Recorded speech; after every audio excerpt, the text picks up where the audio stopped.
Welcome to Ancient Geeks, a podcast from a couple of geeks of a certain age. From our youth to present day, we look at the development of fantasy and science fiction culture and all its manifestations. We were geeks before it was chic. I'm your co-host, Stephen Taylor, and we are about to share some pain and hopefully be stronger for the sharing. And I am known by many names, but you can call me Tom Grant today, your co-host. Excellent. Today on Ancient Geeks, we're talking about Star Trek V, The Final Frontier. And I will admit, when I first saw this movie, I was afraid it was going to be, in fact, The Final Frontier. But before we get to that, a little foreshadowing as to my opinion of the film. Although I'll go ahead and say up top, if anybody who thinks I always love Star Trek, well, maybe this week's a little different. Anyhow. Okay. So, but are you above posting, let's say on Substack, that the fifth movie in the franchise is an unappreciated classic, just for the clicks? even I can't do that. You're a good man. You're a good man. Holy cow, man. I don't know how many clicks could we get though, Tom. I mean, no, I'm kidding. Okay. So before we get to this, so what's going on this week in geekery for you? Well, so I've been doing solo RPG play. I talked about it several times already, and I've kind of settled into a rhythm where I can do 30 to 60 minutes a day for a few days a week. And it's interesting because like with, face-to-face or internet games with other people, there's a built-in discipline. You're always going to have a gaming session on Wednesday nights or whenever the time slot is. And here it's just really at the mercy of whatever your own personal schedule and discipline is. And so since I'm super busy right now trying to get ready for 2 trips, and trying to squeeze this in, I've really had to bite down hard in order to kind of keep the train going. Boy, that's mixing a lot of metaphors. I think this may fall into whatever the parallel of first world problems is to retired problems. I don't have enough time to play my games. Right. Yeah. So anyway, just the last thought about this, and part of what keeps me going is just it's the pleasure of not knowing where things are going, much like when you're reading a book. Yeah. And unless it's a very predictable book, and so that's what I've been doing. How about you? I want to know, though, were any pull-ups involved in this activity? No, I'm a big tub of goo, as David Letterman would have said. Good ancient callback.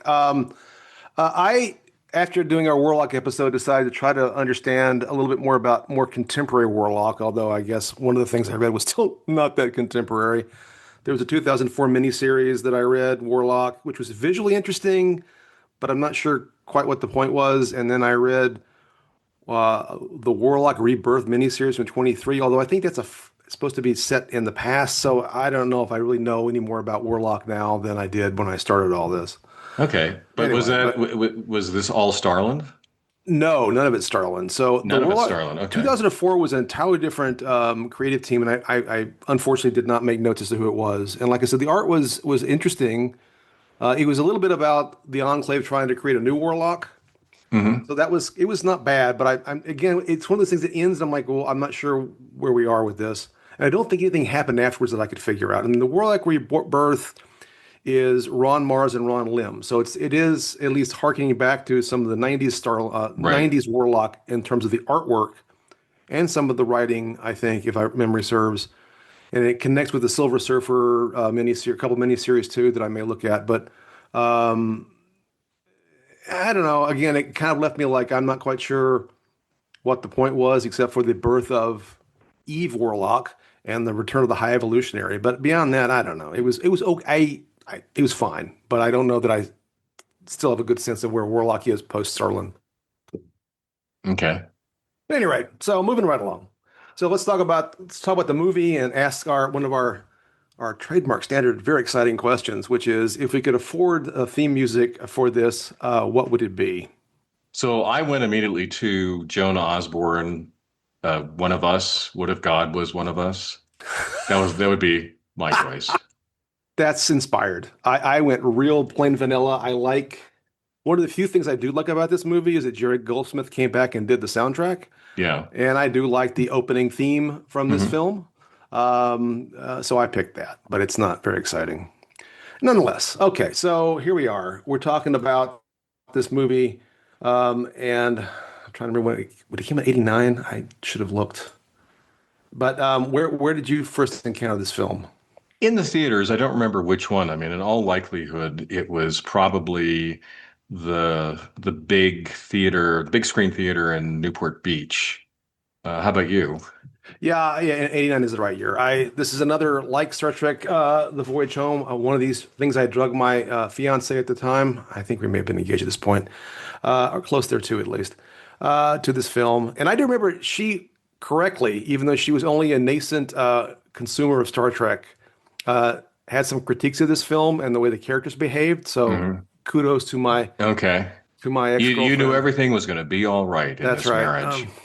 That's right. Um, so, we saw it again somewhere in Orange County. Nothing too special that I recall.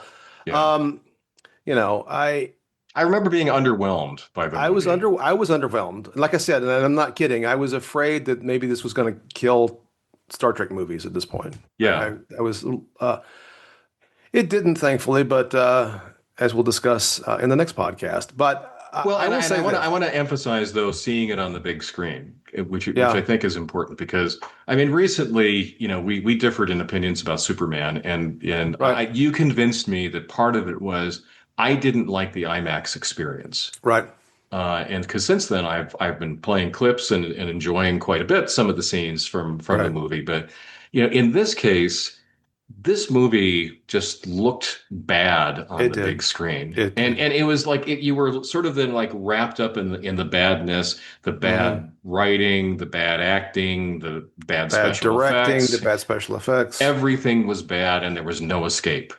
Like you couldn't get up, like put it on pause, get up and, make yourself a sandwich and come back and say, And so, okay, I'm braced for the rest of this. and back No, in the you were just 80s, there. and back in the 80s, kids, they didn't serve alcohol in theaters. So there was Oh no. no escape of any kind. Um, I will say this in terms of the rewatch. I have rewatched this movie.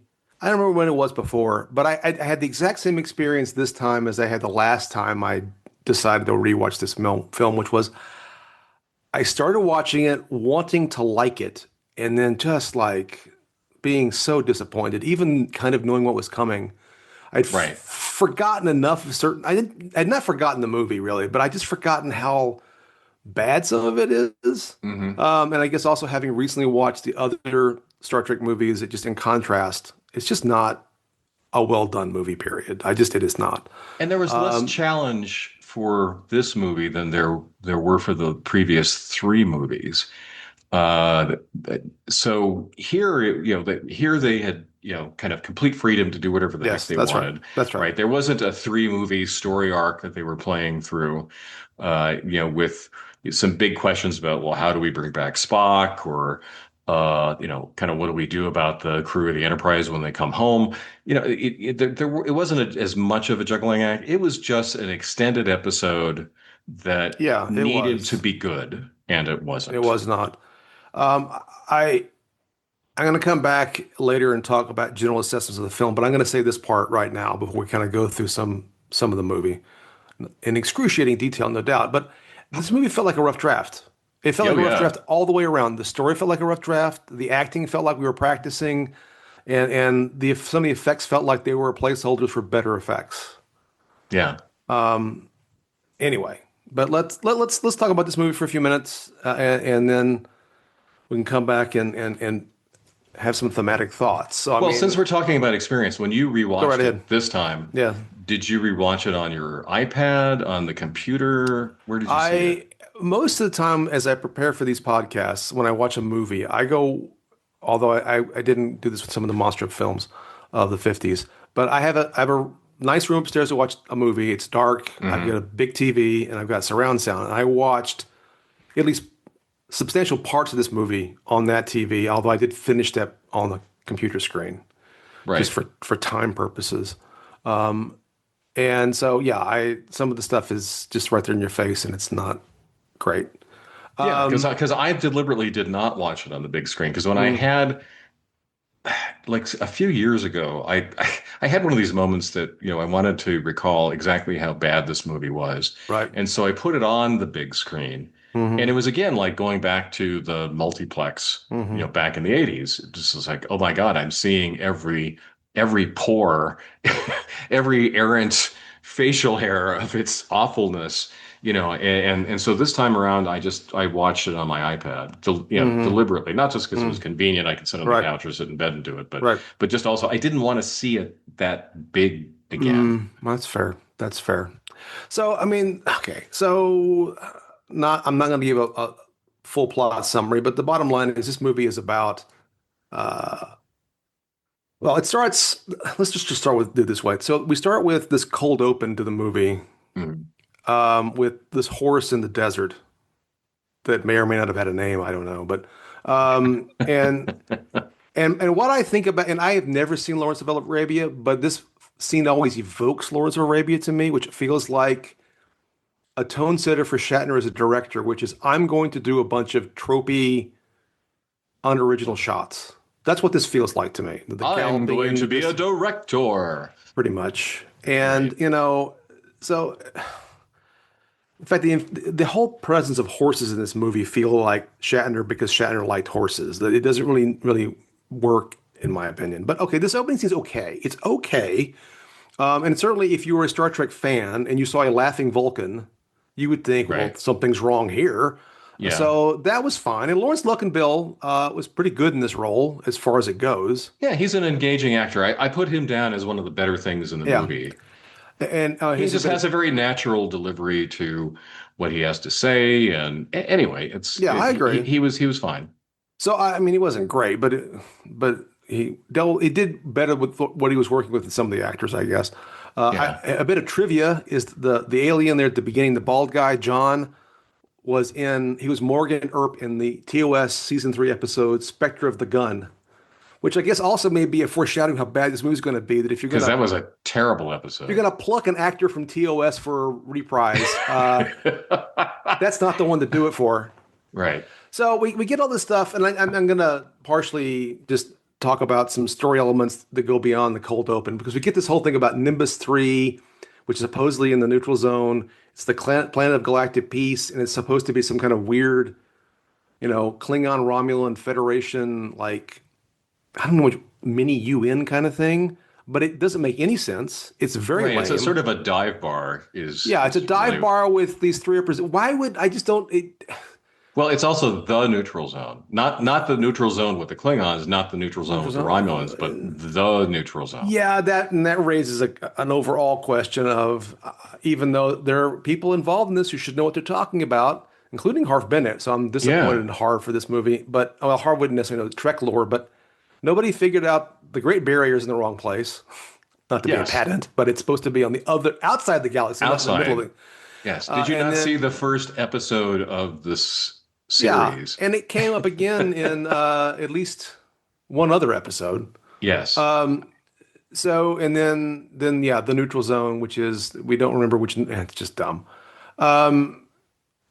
The notion that you would have a planet here, I become nerd alert. I mean, how could you imagine an ancient geek going off on a nerd alert? But I mean, you can't like there's not a decent building. Why is it a dive bar? That makes no sense. Yeah. Why are these people here?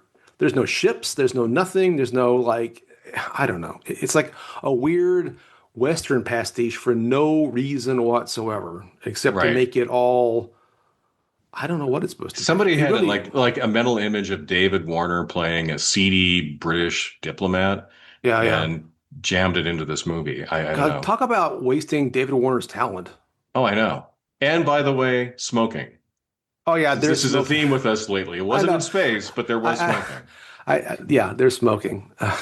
Anyway, Have you seen the deleted scene of them talking with the new Romulan I feel like maybe I ambassador? did years ago, but I don't remember what it was. I watch it. There's some perving on Yes, her that's that's going right. on that's That's also right. really kind of icky.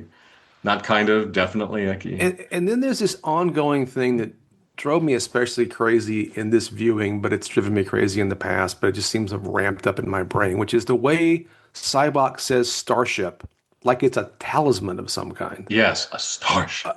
Yeah. Yeah. And also this sort of notion of, I don't know, again, I know the models were expensive, but there are lots of spaceships in the future. This notion that you had to have a starship to do this thing made no sense. It was just like, again, this talisman thing. And maybe in some ways I think reflects, like the neutral zone, like these other things, that the writers of this script just don't really understand the material they're dealing with, which I No. don't understand. But And they're okay, not thinking very hard about the implications of what no. they're writing. So then, we had this whole thing with shore leave, and why the hell is James Kirk free climbing El Capitan? It just this seems like such a bad idea to begin with. And then Yes. Spock's rocket boots are dumb, Yes. and McCoy's is overacting like nobody's business with his Well, binoculars. so why is Kirk free climbing without any sort of protection from That's what I'm falling? saying. Right? Yeah, Yeah, yeah. I mean, I know, but I just wanted to draw that out I a little bit. just It's don't like all this understand. advanced technology that they have. Like he doesn't Yes, have to be wearing rocket boots, but something, a transporter alert that if something happens, he slips off the rock, that they beam him aboard the Enterprise or yes. something. I don't understand what's the point of putting himself into personal jeopardy like that. Yeah, it just, and this is when I write in my notes, and all this just feels silly, like the whole movie feels silly. There's just so much Right. silliness going on. It's not even comedy like Star Trek 4. Hmm. It's just silly. Well, and it's underlining that silliness with what feels like a juvenile activity. I mean, Yeah, they're like Cub Scouts out in the woods. right, right, right, right. It's just odd. It's dissonant with what we know about these people. So maybe in my attempt to like find something positive to say, the campfire scenes I actually kind of like in this movie, only because it's like some camaraderie between these characters. Hmm. Although the marshmallow thing, I don't understand where that came from. Well, why that device? Well, why do you call them marshmallows? I don't know. But why would you have a device that dispenses It's a a great single question. marshmallow? I, who can say? Um, I do So think you that went they to REI with a gift certificate sure, and and that's what you got. you had everything else for camping, and so it was like no point getting another bedroll. There was no point in getting another cook stove. So you said, okay, I'll get that marshmallow dispenser over there. That's It's that's what great. I'll spend my gift certificate on, Well, because the it's cheap bastard who gave me $25 to ROI, you know wasn't going to get me much of anything. That's my theory. it's the 23rd century, There's no and money. yeah, that's right. So I do think the "I will die alone" thing is one of the better parts of the movie. Yeah. Or and there's again this camaraderie with the three characters that I think is important, although they don't. There's some problems with how they do it in the movie other times. I will say, in terms of the bad look of this movie, and part of this is lighting and makeup, but in the campfire scene, especially, and I did watch this one since I did watch on the big TV, Spock's eyebrows look painted on. Like, Hmm. like your drunk grandma just like drew with her mask. It's just like, oh my goodness, guys, this is Or like the like the fundamentally. that woman who destroyed a 15th century painting in Italy. Yes, that's Yeah. right. That's right. We also get introduced at this point, somewhere in this part of the movie, the Klingons. These are, bar none, the worst Klingons in all of Star Trek. I would rather have Crass from Friday's Child than these Klingons. And that's the bald male pattern baldness Klingon, who's the worst Klingon otherwise than these Klingons. But my goodness, Yeah. Wasn't he the guy from the Mod Squad?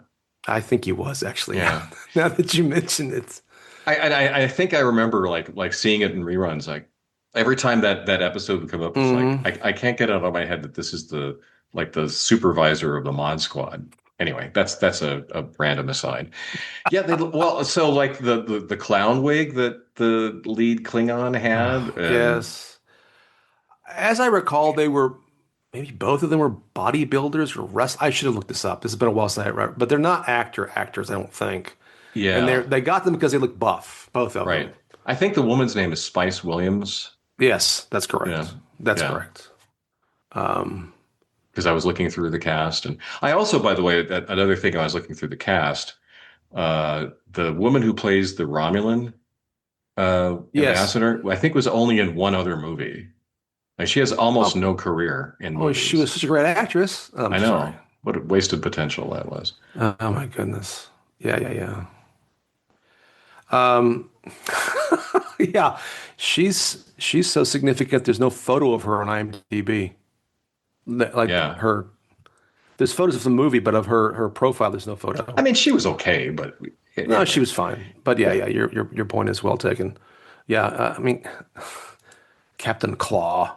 Claw. Claw. I mean, that's a terrible name. Yes, yes. It's just like Uh, something.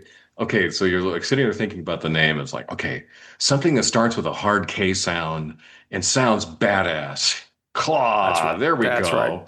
He's mostly a stunt guy. That's his Right. background, and that was. Captain Cormorant. No, that doesn't have quite the same appeal.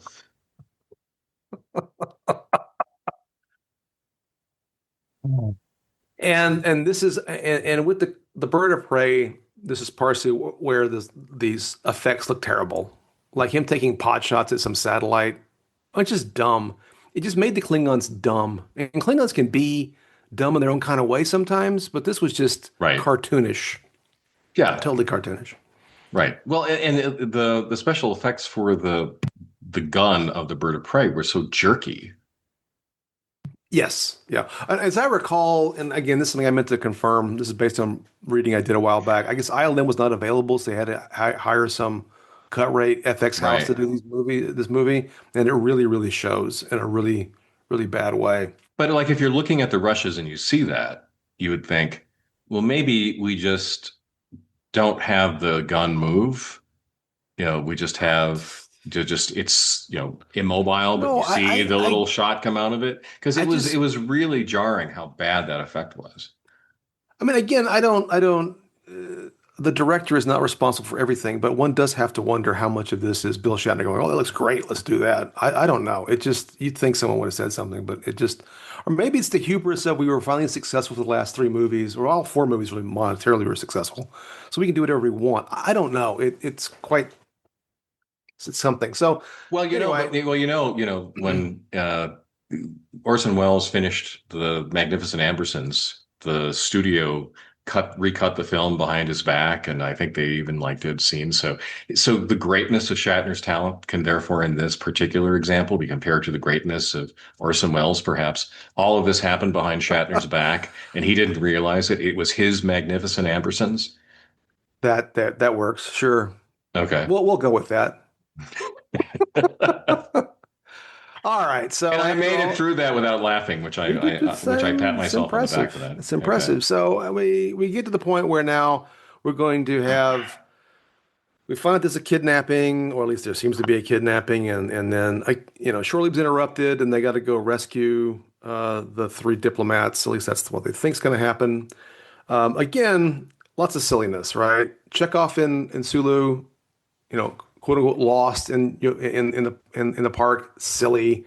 Um, you know, why is it night all of a sudden? Like they're looking there. Everyone's supposed to come back. We have transporters, right? I mean, Yes. Well, I guess the transporters weren't working, maybe. oh, that's true. The transporters were Yeah. not working at this point. I forgot that Yeah. part. And again, I guess the Enterprise is the only ship at Earth for some reason. I guess. Again, Although I don't we see the Excelsior in space dock? I think we do actually. Come to think of it, that could anyway. be. That could be. But they were chilling. I don't know. Kirk's captain's log gets messed up. The whole idea that the ship is all in shambles Hmm. is just maddening. This is a plot contrivance. Why in the world would the Right. ship be in such a mess?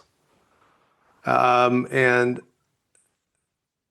and it was just an excuse to not have transporters at one point in the film. It's an excuse to do a variety of things that don't really make any sense, quite honestly. Yeah. An excuse to have not a full crew and all this business. And somebody insisted on granite countertops, and then the vendor didn't deliver them on time. That's right. I mean, Hart Bennick is playing Admiral, so there's that. There's that. Maybe that's why he signed up on the silly story. And then I hate, Spock sees Sybok and knows who he is and doesn't say anything.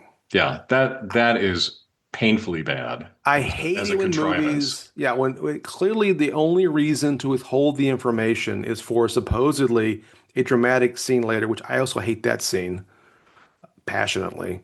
Yeah. Um, but anyway, so Well, so we know that Vulcans have emotions, but at the sure. same time, yeah, Spock is uber logical, Hmm. and I don't know, just the fact that that Sybok is his brother means he doesn't shoot him, Right. right? It makes no sense. Logic would indicate that, The needs of the many outweigh the needs of the few of the one, right? last time So I shoot heard. him. But When I saw that, so can we roll back to something before all sure, this? we haven't even got to shoot him yet, but go ahead. So this is the hostage video. Yes. So I remember distinctly in the theater thinking this is a dumb movie when I saw this. I mean, I already had Hmm. an inkling this is going to be a dumb movie, but this is Right. a really dumb movie because there is something that bad directors do that really was on display here, and that is people will be saying something important, but they're like running around the set, Yes. while Yes. they're saying Yes. it, or they're like chasing after somebody on a horse, or it's like ridiculous movement. And so both Cybok and the Romulan ambassador are like Hmm. walking up and down stairs and running back and forth in front of the camera and so forth. It's Yeah. like, Yeah. Yeah. what is the purpose of this? I don't know. There Other than was. to make this scene look slightly more interesting because it's Yeah. kinetic, it was dumb. And at that Oh yeah. point, I'm sitting there in the theater saying, this is going to be a dumb movie. No, I think that's totally fair. That's totally fair.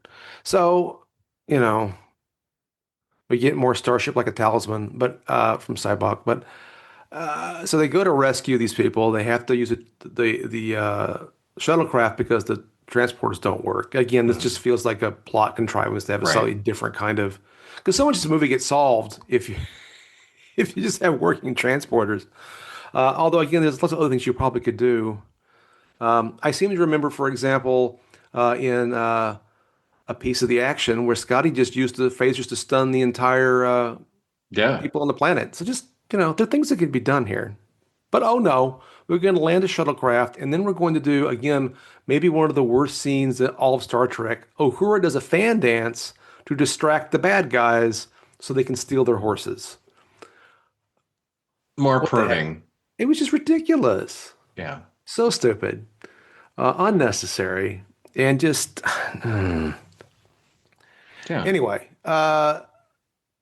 Well, and just again, like, so here they have this character who, after years and years and years, you don't see, except for like one animated episode, her really use her skills. Like, Mhm. really, as much as I love the fact that Uhura was part of Star Trek, I always wanted to Right. see more with her. And Yes. so let's just could convert her into an exotic dancer for a laugh, in this Yes. crappy movie. And it also felt to me like so we can insert this song for the soundtrack because back in the day, movies had to have songs they could sell, That's right.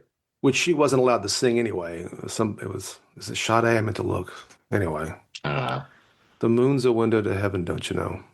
But that makes sense. That's the way these things go. There's a cool side though to when movies had songs. Like there was a movie I was watching, and I'm a big Pink Martini fan, and they do a great version of this Latin American jazz song Amado Mio.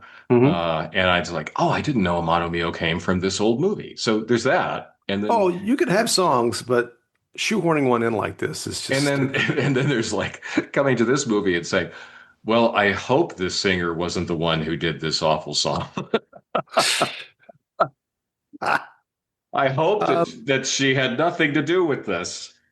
Ugh. so as I wrote in my notes, much of this movie script is written to create certain outcomes rather than to tell a coherent story. That just at this point, it's how it's Yes. feeling like, right?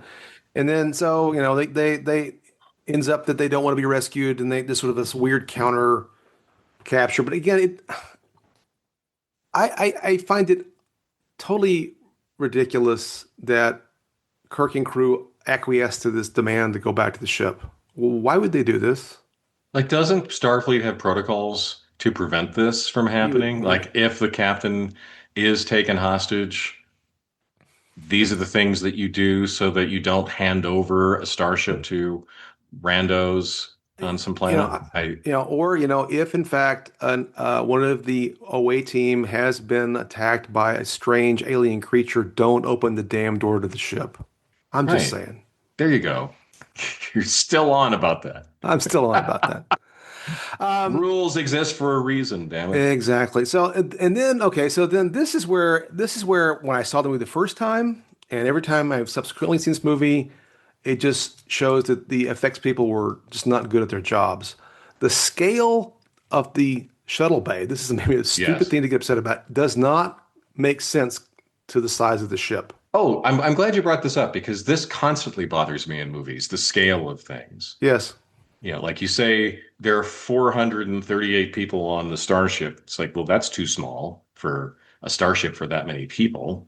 You know, anyway, there's moments like this, and you're right. Right. I had the same reaction to the theater. It's like this is the wrong scale for this But shuttlecraft because bay. even on the TV show, the scale may not have been perfect, it Yeah, made more sense.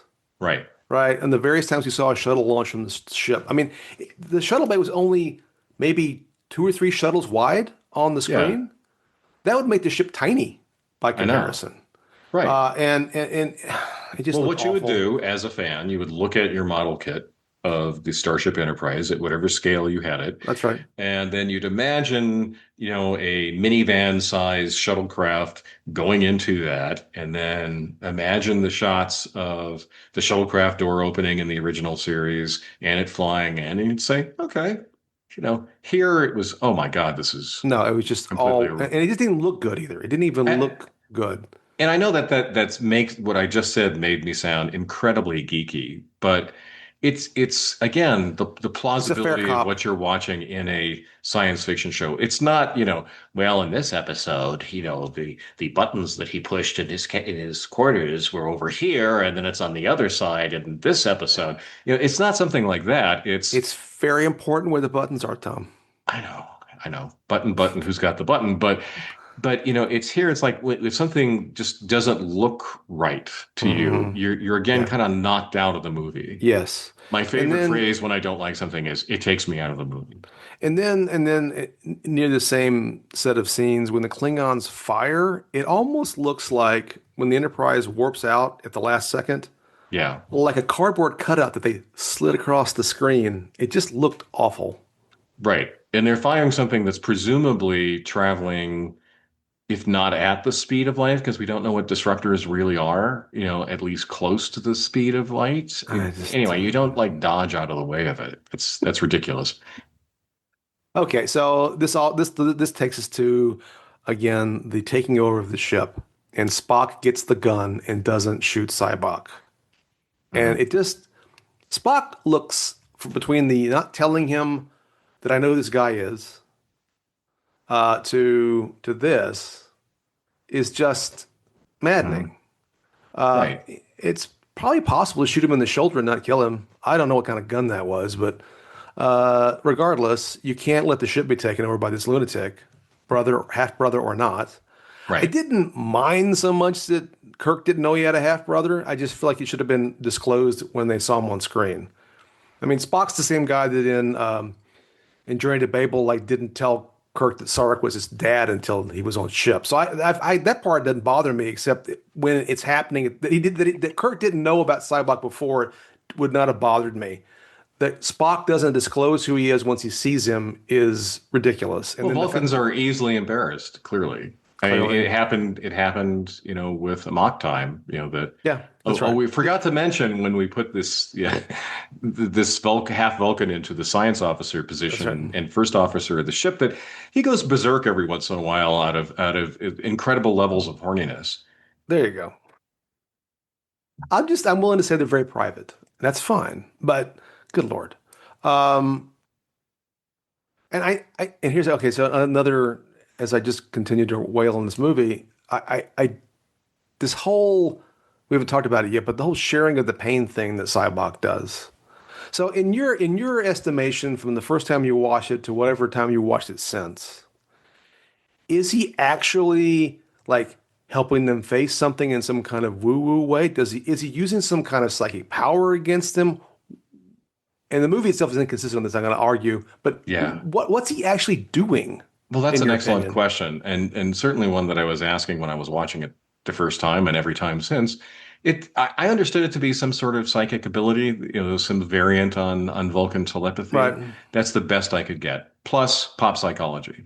So I put in my notes that Sybok is space Tony Robbins. That's good. And, That's good. Yeah. pop psychologists are ambiguous figures. They could Yes. be villains, they could be good guys, they just could be annoying. Um, but anyway, it wasn't just like the ambiguity around what he was actually doing, but Hmm. it was also kind of its superficiality. Yes. Oh, yes. We all hold a secret pain. Yes, share Face your your pain with pain. me, and then everyone becomes, sort of a cult member as a result of That's having gone through that so. experience. Yeah, that's the thing that I really found of the things I found offensive about this movie from a narrative point of view.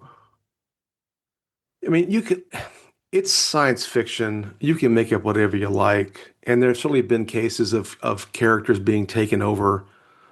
Quite frankly, Data should not have been allowed to stay on the Enterprise. He was taken over way too often and way too easily, but that's all Mhm. right. Um, but the way in which the crew just goes along with him Yeah, just doesn't track with who these characters should be, right? right, Especially since later, even though McCoy kind of, when he shares his pain, is kind of becomes more sympathetic to Cybok, he doesn't follow him. He's able to resist.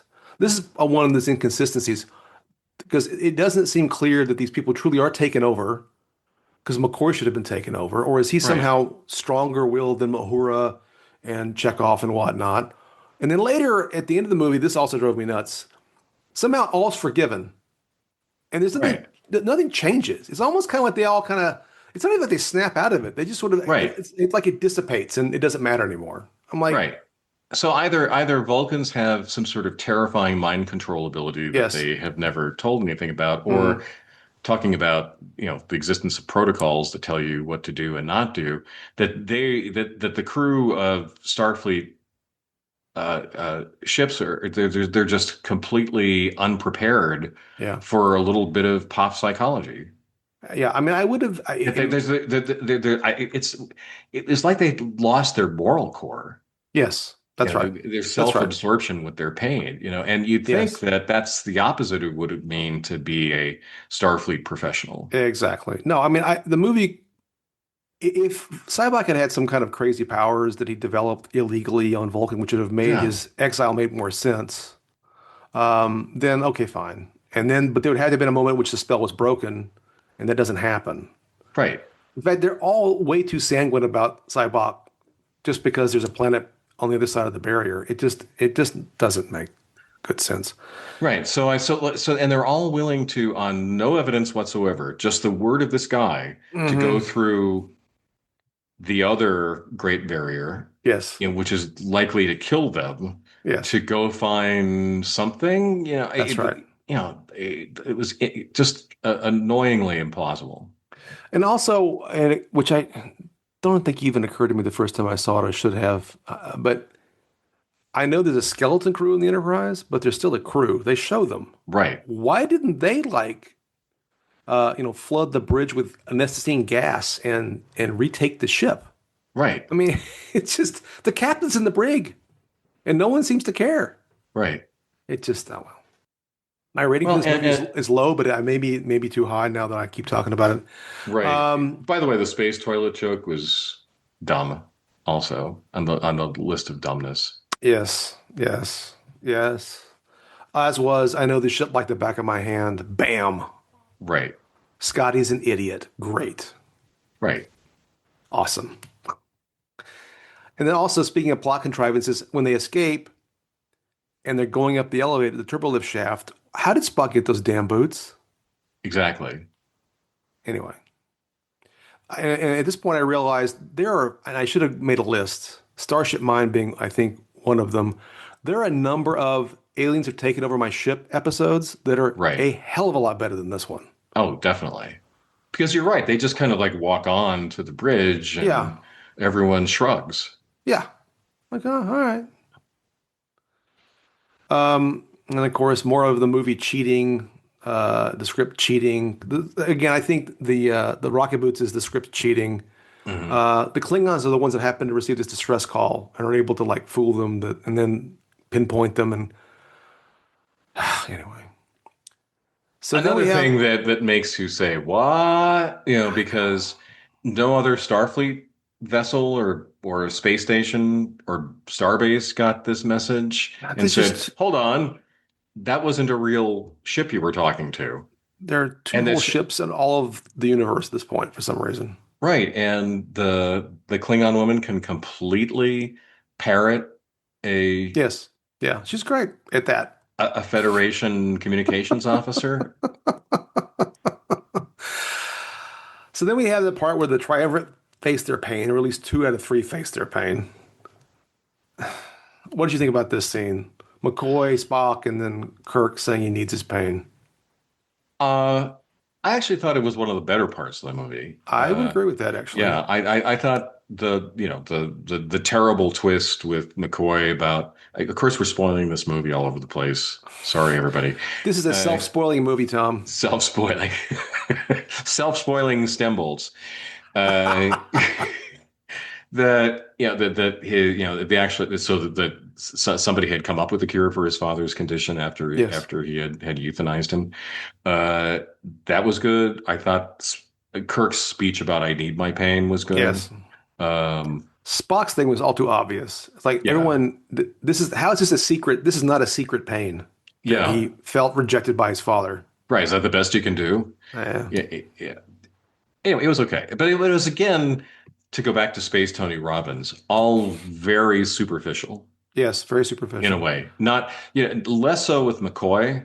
Yeah, But again, it's like, okay, you had pain, so yeah. why is this such a transformative moment That for part you? makes no sense. Why, yeah, why is facing this terrible memory somehow now you'll follow a Cybok, maybe? Right, so he's removing the pain, but he's making you relive the pain. But Mm-hmm. the fact that you're holding on to that pain is something means you're reliving it all the time. Yeah, Anyway, the whole thing it, was just badly conceived. yes. No, I do think that, yeah, actually, maybe one of the better things is Shatter or Kirk saying that he needs his pain, that it makes who he is, Right, which is true, right? We all right. grow from the pain anyway. But Yeah, well, and also with McCoy, that someone in his job has to make very difficult decisions. You don't know everything you need to as a physician. Patients lie to you. They'll ask you to do things that you're not comfortable with. Like he'd never faced this before. I yes, know it's important that it's his father, obviously, but yes. or that there is a cure coming, that Hmm. no one foresaw. Anyway, Yeah, yeah. I mean, it was at least some potentially interesting character beat at that point from the McCoy character. Beyond that, though, it just didn't. So we it get the was shock cheap. out. It It was was cheap. cheap. It was cheap, and it doesn't ultimately make any sense. Mhm. Um, uh, I would have, in some ways, prefer. Oh well, I'm not going to go there. It's just it doesn't work for me. So we get the Shakari, and of course, we're supposed to be very impressed that this planet's there at the center of the Mhm. galaxy, which I'm not quite sure that actually works from a physics point of view, but that's okay. Because Um, the center of the galaxy is huge. yeah, yeah. Anyway, So it's just one um, tiny little rock here. It's super important. mm, and again, something that the script does that is not explained or in a way that even makes sense. The shuttlecraft gets taken over once they get there. So this entity has some kinds of power. It's totally unclear what this entity A is. I don't even necessarily have to know, but it's still it's powerful enough to be a problem, and it shouldn't be let out. But I don't It know. can shoot lightning bolts. Sure, it can. It's so like if you look at all the other super beings that have appeared in Star Trek, Well, yeah, this is that's this is the weakest of them yeah. all. Where are the Metrons? Where's Q? Right. We got some others that could deal with this. The Apollo was better than this guy. Yeah. So I don't know, but He had a hand that reached up out of the planet and grabbed the Enterprise. that's right. Space hand. Um, I will say that the initial Shakari scenes when they're like wandering around in the purple sky there made me miss V'ger. I was like, give me some V'ger, Yeah. man. Heck, I'll even go so far as to say, give me more flybys of the Enterprise from the motion picture. That was more interesting than this. I know. Yeah, And it's just then, like the special effects and the sets, were just oh yeah, they were that they were unimpressive. Like you're supposed to the be. This is the celestial city, and it looks like garbage. well, even the sort of purple light effect just looked like they put a very simple filter on the lens. It didn't look Yeah, anyway. But so this is where we get the best part of this movie is the line, "What does God need with the starship?" yeah, that was good. But Delivered well. not. Yeah, it was. Excuse me. And, yeah. I Yeah, have a question, and I did like McCoy's response. You don't ask the Almighty for his ID, but still, I don't know why they are all buying into this. He's God bit to begin with. mm, And then, everything that happens from there, the fight, the finally fixing the transporter at exactly the perfect time, the Klingon ship, all of which is silly and unsatisfying in my mind. And, at the end, everyone's kind of okay. I don't, it just, and Claw has to apologize. It's all silly. yeah. And We're as you said, speechless.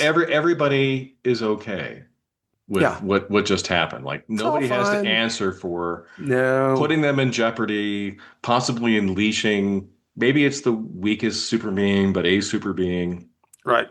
I mean, because all, I wondered like how this creature knew that they wanted to believe that it was God.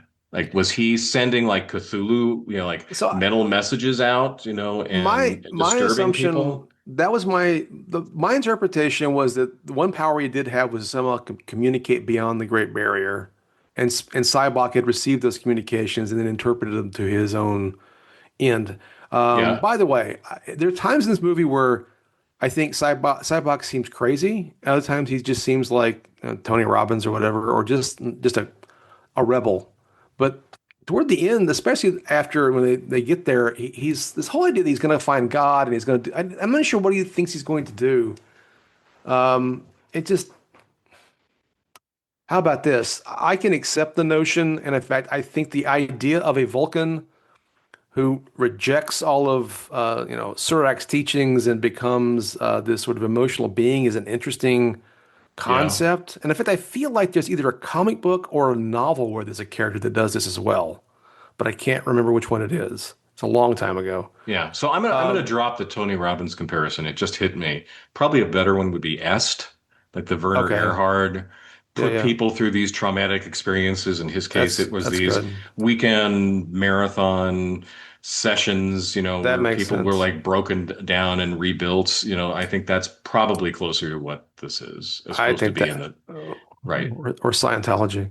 But But it's sinister, whatever it is. yeah, yeah. It's pretty sketch. I keep thinking maybe Benny Hinn or somebody on TBN, but anyway, never mind. I don't want to plumb that depth right now.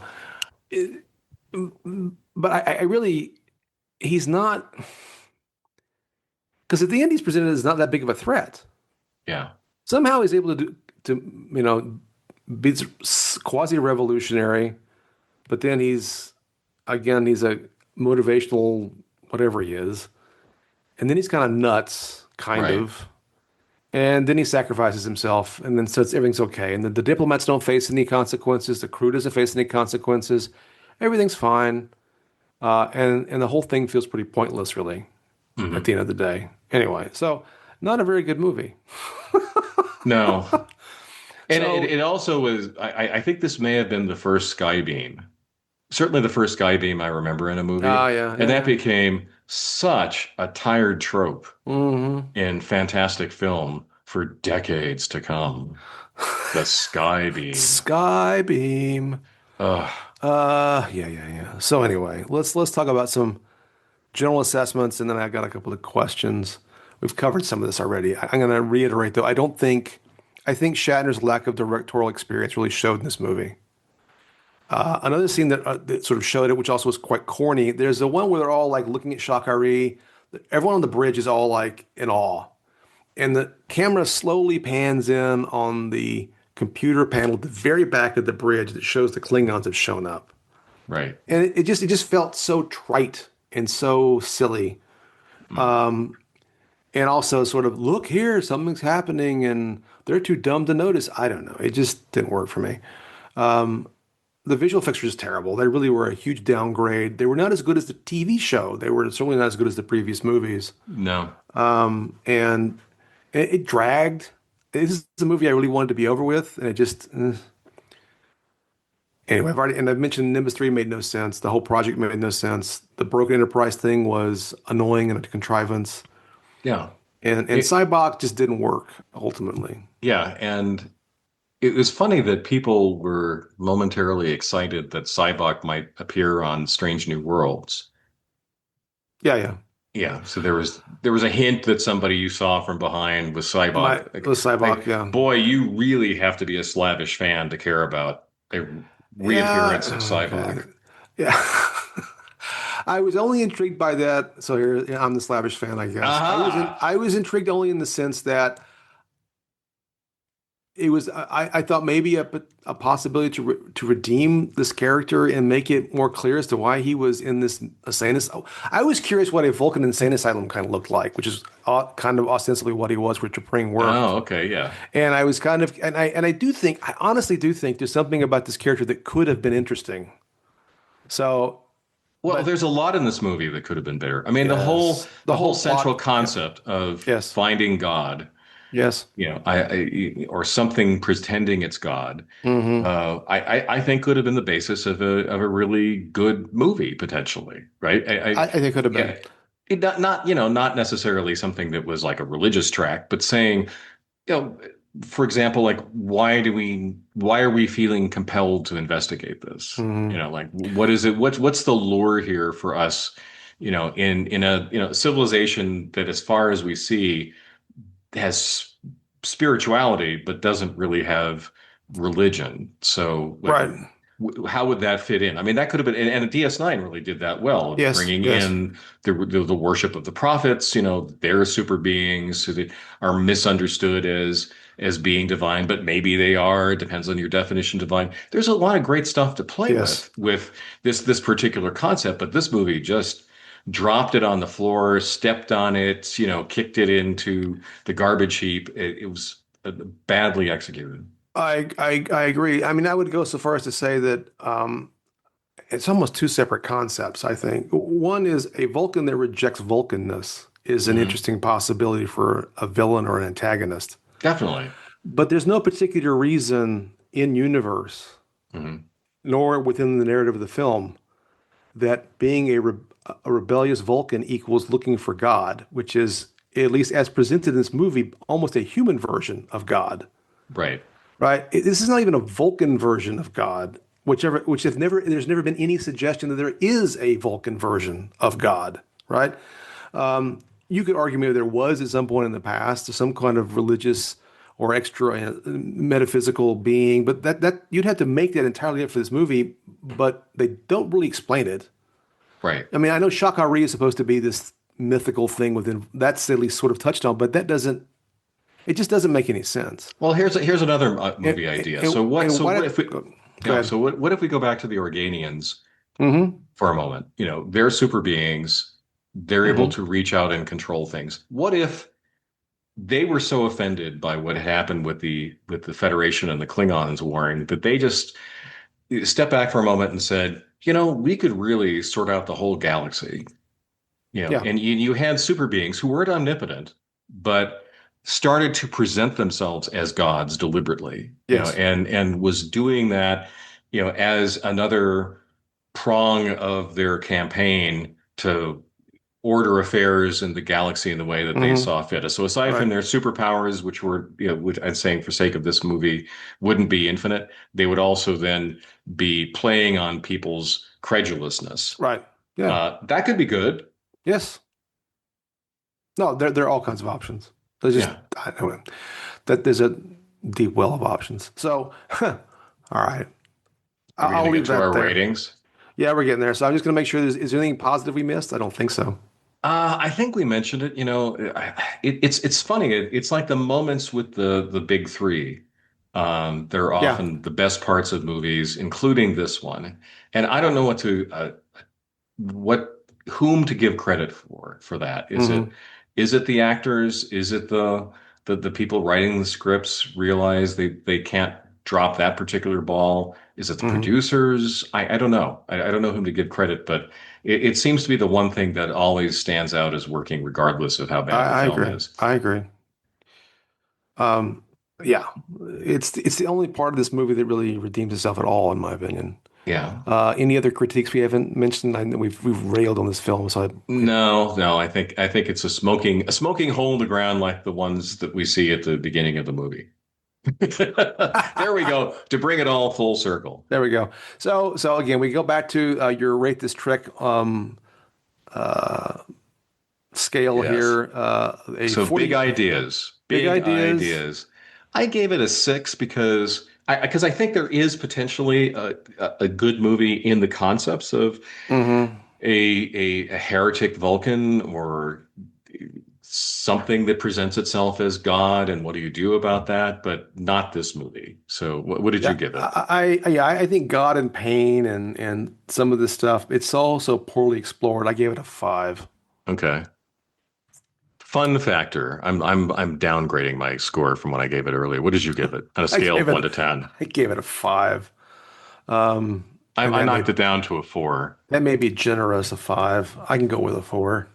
And I would say again, just Because go it's ahead. like being trapped, you know, on a ride that you don't want to be on, and Yeah, like I said, it you're just dragged. waiting for it to end. I wanted to be over with. And Yeah. what little fun I had, maybe it's because I like the universe or I like the characters or I like some of the setting, but it's just not was not done well. How about the feels? I give it a 4. I gave it a 3. Maybe I'm going to move it up to a 4. I think probably because of the McCoy scene, it deserves at least a 4. It's the McCoy But scene and then the I Won't Die Alone scene and a little bit of the campfire stuff, even though there's some silliness this there as well. yeah, There is the some friendship, the among them. friendship. Yeah, it gets But again, there's all these center. moments that uh, in otherwise defter hands, you would have give some of the other characters some opportunities, like Yeah. Uhura, as we said, seeing something more of her that wasn't her being an Oh well. exotic dancer. Yeah. That pisses me off so Where much. did the fans come from? I think they were supposed The- to be like palm leaves. No, that's right. Because That's right. I wondered that too, and You're I could right. I could see You're it a right. little bit in the rewatch, but also like the whole thing with her and Scotty, the relationship that they Yeah. apparently had that didn't go anywhere, and again, like no feels for that, right? Like you No, want, that felt forced. yeah. Okay, how about filmmaking? I gave it a 4. I gave it a 4 too, just lousy Substandard FX, bad writing, directing, the shortcuts, the cheating. across the board. You Even know, like the costumes yeah, on the planet of peace. yeah, yeah, It's that they're just rags, right? Like somebody saw the Road right. Warrior and said, Yes, "Okay, that's right. we can do that for cheap." And And boy, did it it's look it. I only noticed it for the first time this film, but Shatner, or when Kirk gets back from the planet, he's wearing blue jeans, which just didn't feel 23rd century to me. Yeah, that hit me this time. I hadn't noticed. It hadn't bothered me before, but I did notice it this time. I mean, it's minor, but anyway, yeah. Okay, and just general Trekness. I gave it a 6. I gave it a 7. I think I'm going to knock it down to a 6 because again, we're not seeing them doing the things that we expect out of a Trek story. No, Okay, so that gets me a total of 22 out of 50. I got 23 right now, I do believe. All right. And I don't think we're spoiling things to say Yeah, 23. this is the lowest score we're going to give of all 6 of Yeah. the original series movies. Yeah. I mean, I've been planning to write about my score for the motion picture because we didn't do that on the podcast, but it's higher than this. I mean, really, so it does sort of generically point out. I mean, I can go back to the scores that I gave the other ones, right? I mean, I gave Wrath of Khan a 46, I gave The Search for Spock a 45, and the Voyage Home a 38. And I'll go ahead and say I gave the motion picture 32. Mhm. Um, this is this is just an inferior film. The last three were I really enjoy. We lauded praise upon them in previous podcasts. Um, this one makes me appreciate the motion picture in some ways. The motion picture fails on many levels. Mm. It does lack some of the character warmth that I would like to see. It tries to be a little too serious, but this movie is just silly.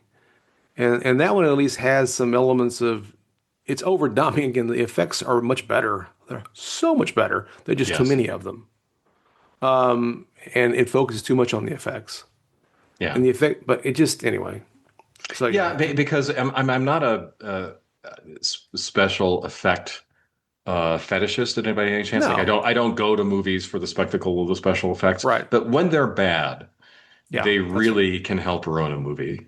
Well, You and know, it's just especially sort when of this they're avalanche of badness that this movie is. that's This the was one of problem, the right? bigger rocks, right, that hits I you in mean, the we've head. talked on previous podcasts about Doctor Who, and Blake Seven in particular Mm. did not have particularly good effects or particularly good sets, No, but they're no. good stories and good characters and interesting things, and so all that becomes either part of the fun or something you can kind of ignore. But when everything else is going poorly, Hmm.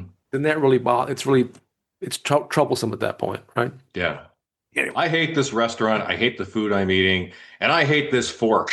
that's right. It only has two tines. I don't like that. Okay, so let's talk merch. Okay. So, did you have any merch? The only thing I could remember having was there was a Star Trek V video game, Okay. which was also crappy. Well, of course. It was Stands to really reason. crappy. You can watch a replay of it on YouTube. Hmm. Like you could play the whole game maybe in 15 minutes, and 15 minutes of uninteresting things to do. Awesome.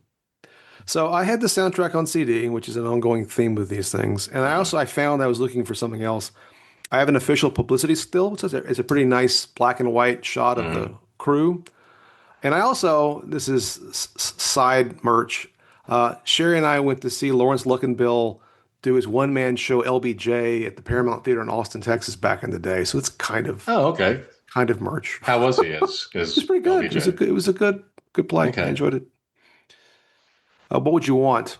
What I would want is a Play-Doh Enterprise that looked as unconvincing as the Enterprise in this movie that I could throw against a wall, which I would Yeah. then dub the Great Barrier. How about you? I want a better movie.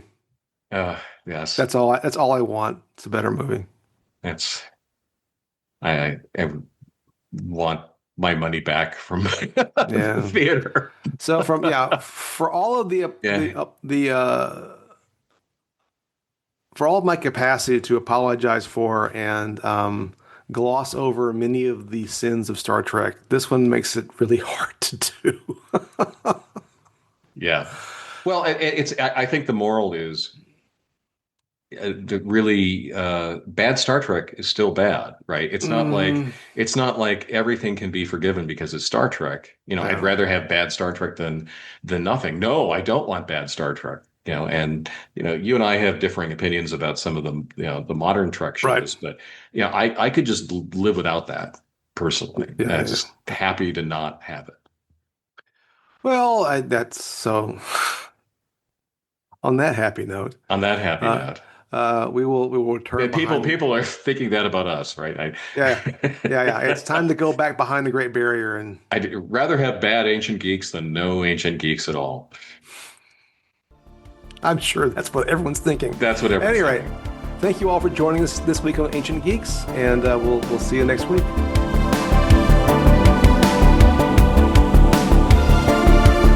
Well, God be praised, we have reached the ending of another episode of Ancient Geeks. Thank you for listening.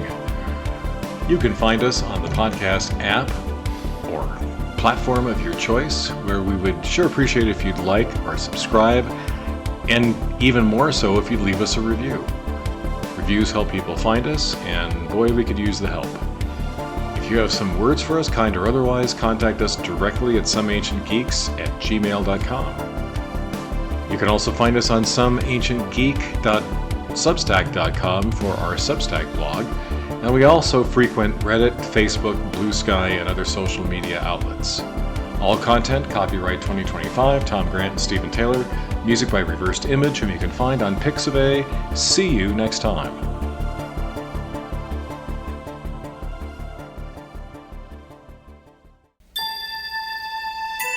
Captain's log, stardate 6051. Had trouble sleeping last night. My hiatal hernia is acting up. The ship is drafty and damp. I complain, but nobody listens. Star Trek 12. So very tired.